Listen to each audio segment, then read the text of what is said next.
Πριν νοικιάσει σπίτι, άκου αυτό.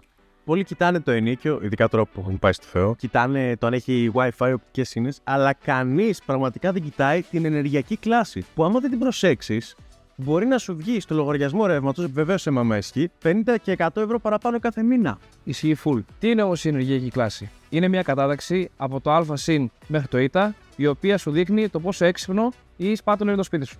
Δηλαδή είναι κλάση Α+, Α και Β, είναι πολύ καλή ποιότητα. Είναι η κλάση Γ, Δ, Ε, όπου η κατάσταση του σπιτιού είναι μέτρια. Και μετά έχουμε την τρίτη κατηγορία που είναι η κλάση Ζ και Ι, όπου κλέφτα χαράλαμπε. Σου έρχεται ο λογαριασμό ρεύματος με 2 πουλεβεντέρε. Τι σημαίνει όμως αυτό στην πράξη? Σημαίνει ότι στον ίδιο χώρο με τον ίδιο τρόπο ζωής μπορεί να πληρώνεις από 40 μέχρι 150 ευρώ παραπάνω. Η θέρμανση, το air condition, ο θερμοσύμφωνας μπορούν να αποτελέσουν πηγές απώλειας ενέργειας που προκαλούν αυτή τη διαφορά. Και θα σου πει κάποιος, πού βρίσκω ρε φίλε αυτή την ενεργειακή κλάση?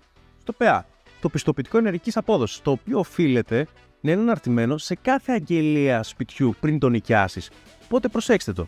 Επειδή όμως εμείς δεν μπορούμε να κάνουμε κάτι για την ενεργειακή σου κλάση, μπορούμε όμως να σε βοηθήσουμε με μια δωρεάν συμβουλευτική στέλνοντας ένα μήνυμα στο Instagram Spark Solutions, να δούμε ποιο πακέτο ακριβώς ρεύματος ταιριάζει σε εσένα και στο σπίτι σου βάσει των αναγκών σου και να σου προτείνουμε την καλύτερη λύση. Θα έχεις οικονομήσει κάθε μήνα ρεύμα. Οπότε, στείλε μήνυμα, Σάκης, θα σε αναλάβει και σε jet. Γράψε στα σχόλια τώρα τι ενεργειακή κλάση έχεις. Εσύ τι έχεις σπίτι σου? Άλλος. Εγώ έχω ήττα. Ήρθαμε.